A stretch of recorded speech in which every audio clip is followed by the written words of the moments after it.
26 लोगों की मौत हुई है। यह बयान पाकिस्तान की सेना की तरफ से जारी किया गया है।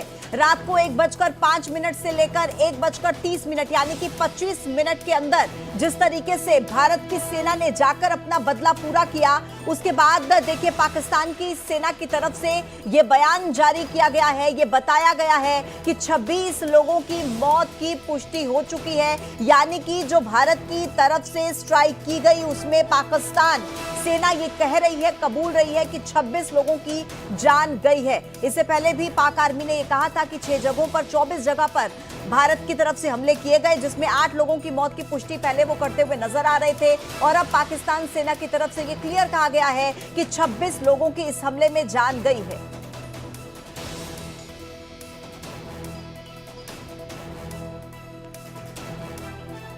तो ऑपरेशन सिंदूर, जिसके तहत भारतीय सेना ने आतंकियों से 22 अप्रैल का पूरा बदला ले लिया है, आखिर कैसे दिया गया इस पूरे ऑपरेशन को अंजाम और कैसे सेना ने आतंकियों के ठिकानों को कर दिया है नेस्तनाबूद, सबसे पहले एक रिपोर्ट आपको दिखाते हैं। वो रिपोर्ट आप देखिए और साथ में कुछ तस्वीरें।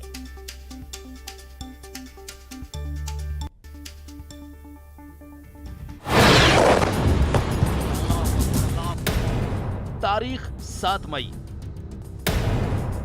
रात 1:05। ऑपरेशन सिंदूर।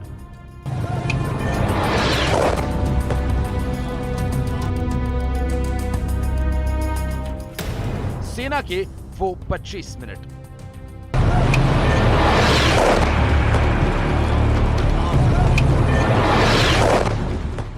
जब देश नींद में था तो पाकिस्तान की नींद उड़ाने वाली उस स्ट्राइक को अंजाम दिया गया, जिसकी दहशत पाकिस्तान को रह रह कर सता रही थी। एक के बाद एक 9 ठिकानों पर धमाकेदार हमला किया गया।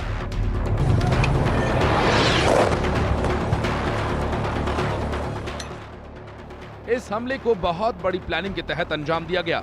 खबर है कि आतंकी अपने हाइडआउट से शिफ्ट होने ही वाले थे, लेकिन उससे पहले कि वो भाग पाते, भारतीय सेना ने ताबड़तोड़ स्ट्राइक कर आतंकियों के मंसूबों को धराशायी कर दिया।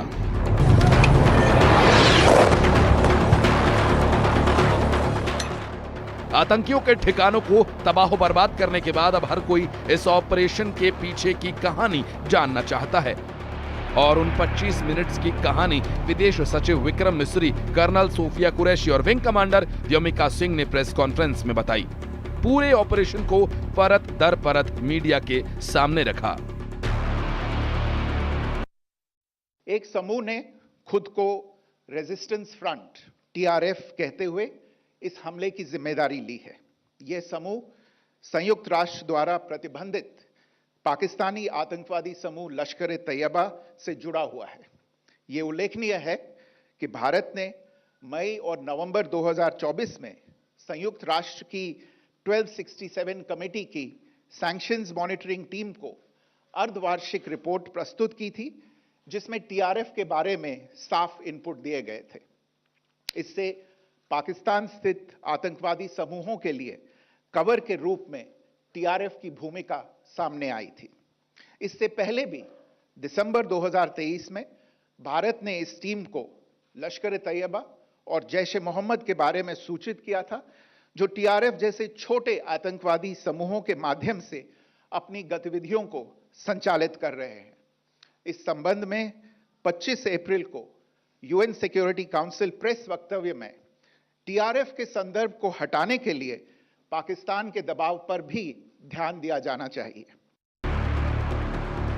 कर्नल सोफिया कुरैशी ने बताया कि कैसे रात 1:05 से लेकर 1:30 के बीच आतंकियों के 9 ठिकानों को तबाह बर्बाद कर दिया गया।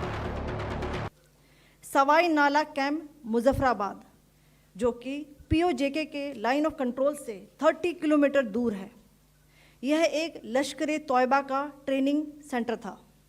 20 अक्टूबर 2024 सोनमर्ग, 24 अक्टूबर 24 गुलमर्ग, 22 अप्रैल 2025 पहलगाम, इन हमलों के आतंकियों ने यहीं से प्रशिक्षण लिया था। सैयदना बिलाल कैंप मुजफ्फराबाद, यह एक जैश ए मोहम्मद का स्टेजिंग एरिया है। यह हथियार, विस्फोटक और जंगल सर्वाइवल ट्रेनिंग का केंद्र भी था। गुलपुर कैंप कोटली, यह एलओसी से 30 किलोमीटर दूर था। लश्कर ए तोयबा का बेस था जो रजौरी पुंछ में सक्रिय था। 20 अप्रैल 2023 को पुंछ में और 9 जून 2024 को तीर्थ यात्रियों के बस हमले में यहीं से आतंकी को ट्रेन किया गया था।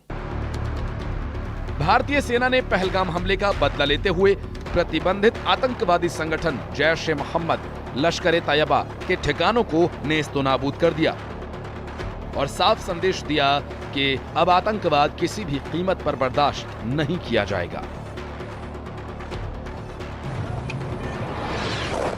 Report news 18।